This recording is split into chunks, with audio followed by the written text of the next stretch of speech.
Hello, this is a quick one. Just a quick one, just a quick one. So, um, Manosphere came out a couple of days ago on the 11th, I think.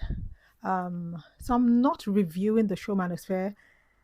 Disclaimer, I worked on the show, so I will not be reviewing it. But I do have a few things to talk about. For those who don't know, Manosphere is a documentary, 90-minute documentary hosted and voiced by LouisTheroux, and he features four men prominently on this show. Look, this is how I have to read the names of the guys because I went into this not knowing a lot, even though I worked on the show in the finance side of things. When it comes to these Manosphere guys, it's not that I'm unaware of what it is, but I am unaware because I don't consume their content.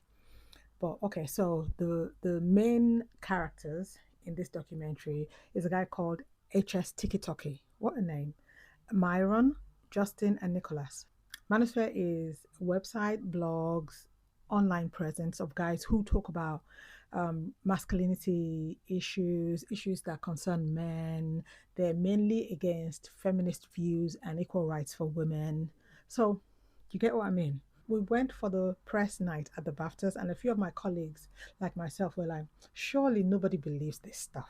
But then after watching the documentary, I realized how ignorant I was and how ignorant a lot of people are. And I think even the editor, one of the editors who had the Q&A was saying that even though he had an idea, he really did not have an idea of how deep these manosphere guys are. So if you're raising a child, if you're raising a teenager, if you've got a nephew, even nieces, this is quite important because these are the voices that they listen to, that some of them listen to. They're being inspired by these people.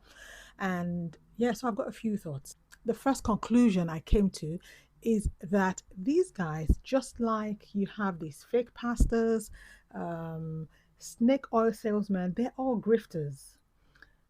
So it's not that they don't believe what they're saying, it's that they somewhat believe what they say, but they use the vulnerability of people to further make themselves either popular, get themselves rich, take advantage of people who maybe perhaps have very unstable home lives. Maybe they need some sort of support, mental health support. Maybe they need therapy. Maybe they need somebody to talk to. They spend a lot of time online. So they find these guys who are talking about if you don't look a certain way, if you're not a certain height, if you don't earn a certain amount of money, you can't amount to anything. Girls will not listen to you, girls will not talk to you.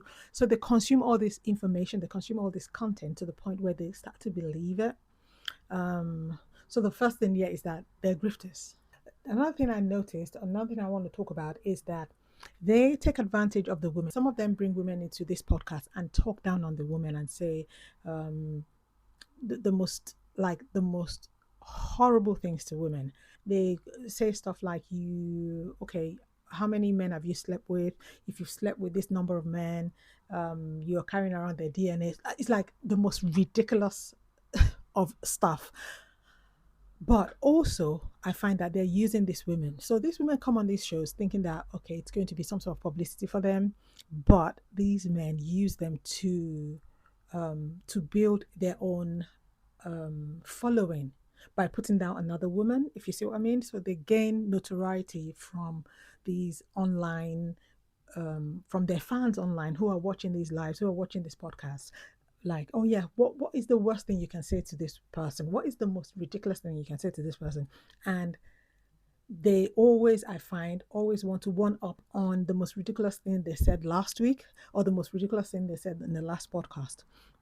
So it seems, from my point of view, that they they'll do anything to get that following, because following then translates into money. Money translates into them being able to travel and show the rest of the world that, oh, I've got a swimming pool in my backyard. But people aren't thinking and clocking that it's they're using the women, they're using the fan base to build this following and to build wealth for themselves. So it's a grift. It is a grift. I wish, even though I said I'm not reviewing it, I wish they could have talked more to the contributors who there were two guys in there who are contributors who said So Lou was asking them, why are you listening to this guy? What was your life like before? And from speaking to them, you could tell that they really do need support. They need some sort of what they need is therapy, support, men in their life to tell them that they're okay and everything is going to be okay, to encourage them, to lead them in the right path. For one of them, he's actually homeless, or he was homeless. I'm not sure if he's now if he's now found somewhere to live, but his brother died um, by suicide. So even when Louis asked that question, he quickly brushed it off. His friend was like, "Yeah, but he's okay now. He's okay now."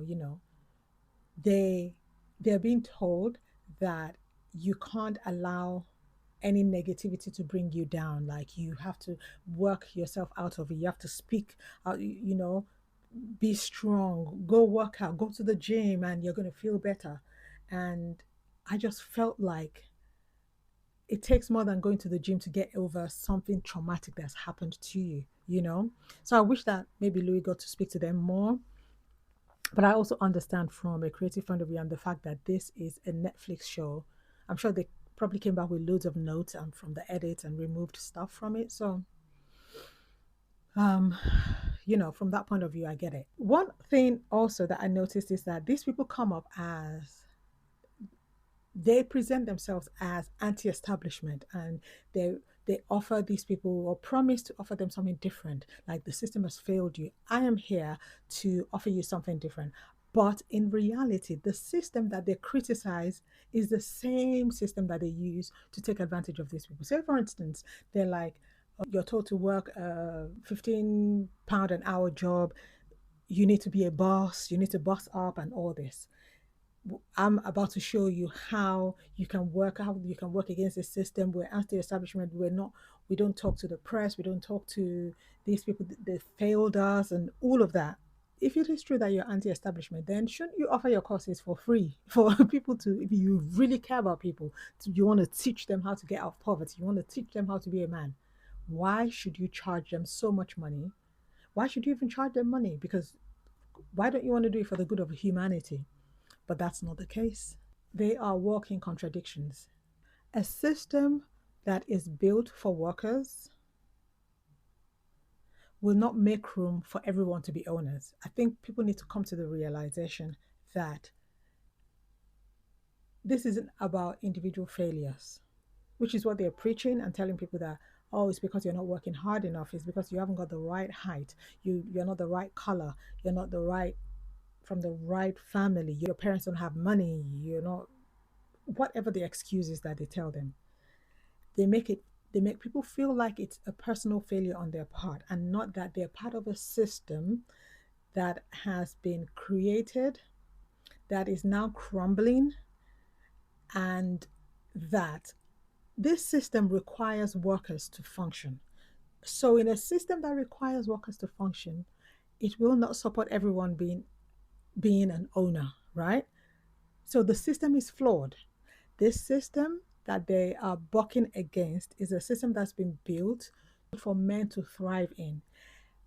But the victim of this system is actually men themselves. So the system is flawed and not the person. So, in conclusion, this is what I'm going to say. If you've got young people, if you've got a nephew, nieces, young people who are disillusioned because people are waking up to the fact that the system can no longer support them, that capitalism is dying, we're being told, oh, work for 40 years and you're going to get some sort of pension and you're going to be able to retire. People are in their 30s, 40s, they don't have a home, or they don't have any form of investment, and they're tired. People are tired. People are tired, which is understandable. So if you've got young people in your life who are saying they're tired and they don't know what to do, instead of writing them off and saying, oh, just get over it and just work harder, you need to understand that this system that's been built for generations before them, the boomers and the generations before, and the Gen X maybe, partly, this system is failing and can no longer support the younger generation. And they've woken up to that fact that they've been lied to, and that's why they feel the way they feel. Listen to what they've got to say. Even if you haven't got the answers, maybe read up on it. Don't be like me. I was ignorant going into this. I was surely not.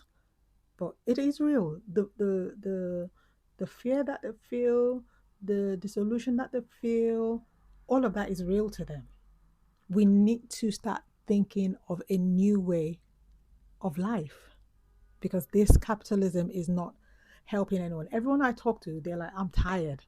I wish I could just retire. I am tired. I wish I could win the lottery. People are tired. And that's the truth.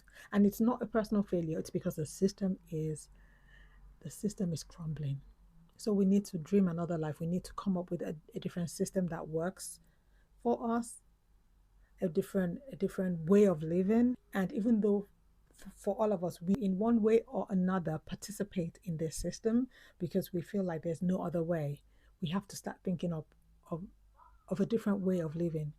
Maybe it's from community building. Look around you, look at the young people, encourage them. The first thing is that, yeah, what you're feeling is real and you're not crazy. And let's acknowledge the fact that this system is crumbling. During the Q&A, people were asking, so what is the solution? Everybody was asking, what is the solution? If you haven't watched this documentary, I encourage you to watch it. It's on Netflix. But if you've watched it, let me know what your thoughts are. It's bleak out there, but also I feel like it's an opportunity for us to come up with something else, and it's not an individual thing. You can't do it on your own. We have to, as a community, come up with something else that is different from the way our grandparents and our parents, and the way we've thought that this life is going to support us. I think those are my thoughts. What do you think? Have you seen it? Let me know what your thoughts are. Thank you for watching my video, and I'll see you in the next one.